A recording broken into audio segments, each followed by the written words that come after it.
Assalamualaikum warahmatullahi wabarakatuh. Alhamdulillah alamin. Wassalatu wassalamu ala asrofil anbiya'i wal mursalin wa ala alihi wa sahbihi rasulillahi ajma'in. Amma ba'du.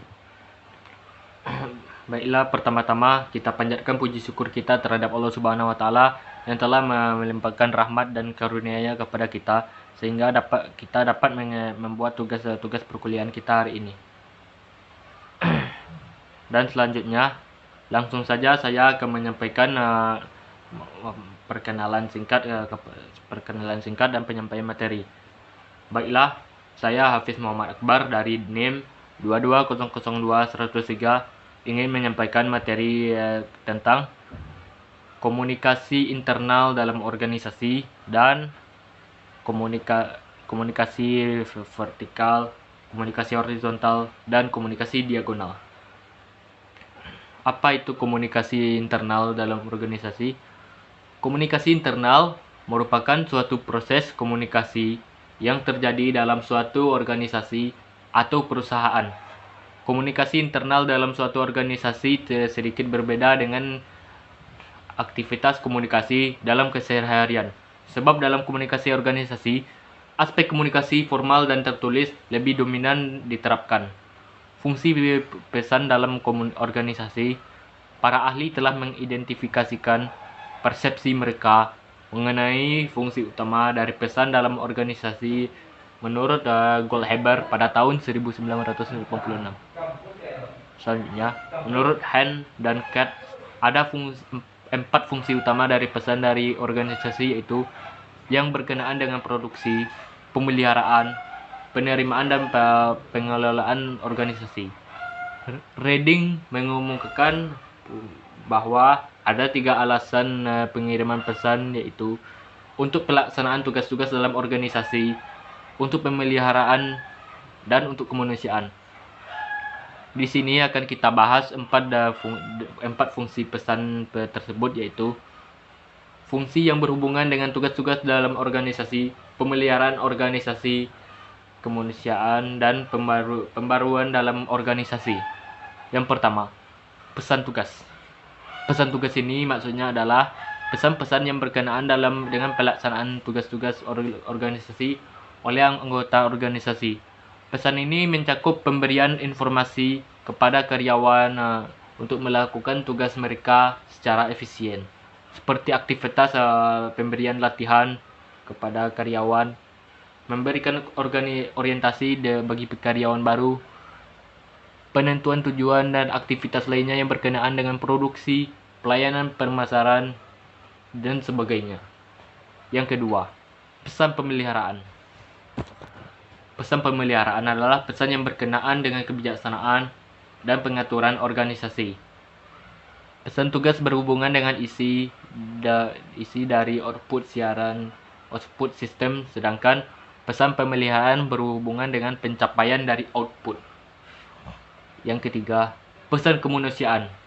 Pesan ini berkenaan dengan hubungan interpersonal, konsep diri, perasaan, dan moral. Yang termasuk dalam kategori pesan ini adalah penghargaan terhadap hasil yang ingin dicapai oleh karyawan, penyelesaian konflik antara individu atau kelompok, aktivitas informal, dan bimbingan. Yang keempat, pesan pembaharuan.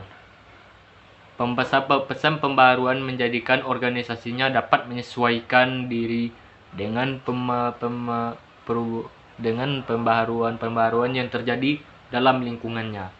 Untuk itu, suatu organisasi membuat rencana-rencana baru, aktivitas-aktivitas baru, program-program baru, dan lain-lain.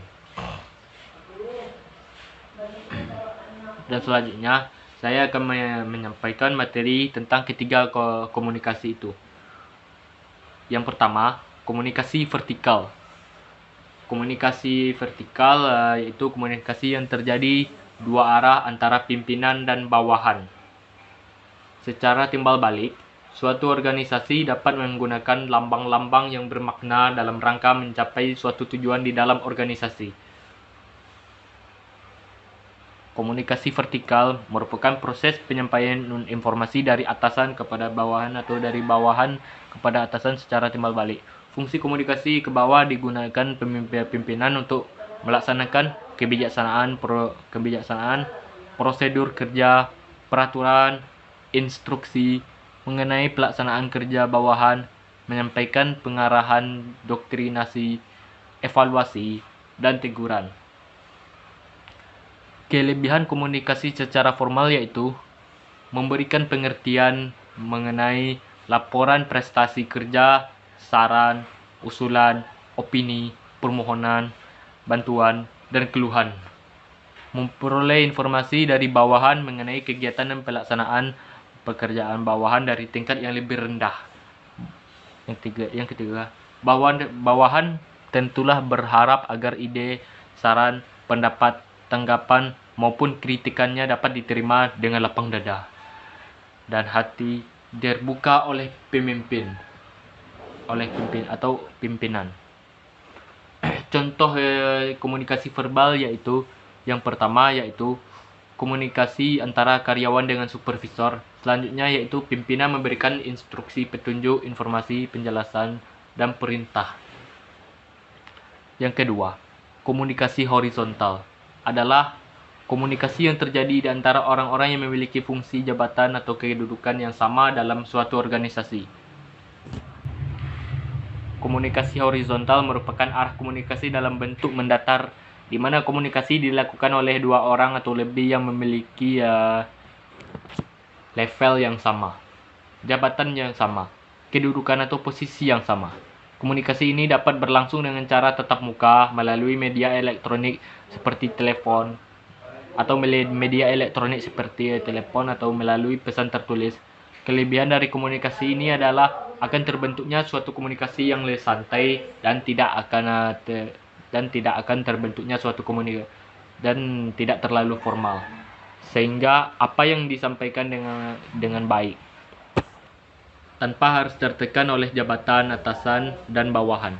Akan tetapi, komunikasi horizontal juga terhambat apabila ada kecemburuan sosial antara jabatan yang sama, kesalahpahaman, hambatan teknis, dan sebagainya. Contoh dari komunikasi horizontal adalah komunikasi antara para karyawan, komunikasi antar siswa, komunikasi antar guru, dan sebagainya.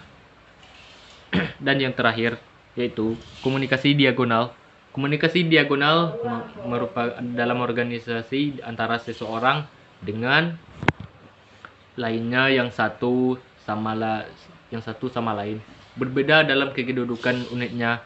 Bisa digunakan saat anggota organisasi tidak bisa berkomunikasi lewat saluran ke atas, ke bawah, maupun horizontal. Komunikasi diagonal merupakan komunikasi yang berlangsung dari suatu pihak kepada pihak lain dalam posisi yang berbeda, di mana kedua belah pihak tidak berada pada jalur struktur yang sama. Komunikasi diagonal merupakan pola komunikasi bisnis yang cukup unik karena agak menyimpang dari bentuk tradisional, seperti komunikasi dari atasan ke bawahan, dari bawahan ke atasan, ataupun sesama pihak yang memiliki tingkatan yang sama. Kelebihan dari komunikasi ini akan terjadinya pertukaran informasi antara pihak yang mempunyai wewenang yang berbeda tanpa terjadinya tekanan antara atasan dan bawahan. Sehingga komunikasi yang terjalin akan lebih luas dan fleksibel. Komunikasi diagonal dapat dilakukan dengan memutus alur komunikasi yang ditentukan oleh organisasi, yang biasanya harus melewati prosedur dan tahapan tertentu. Contoh dari komunikasi diagonal yaitu komunikasi yang terjalin antara divisi kreatif dan divisi teknis, komunikasi yang terjadi antara siswa dengan pihak tata usaha. Baiklah, sekian materi dari saya, dan apabila kata-kata yang salah dan yang membingungkan mohon dimaafkan.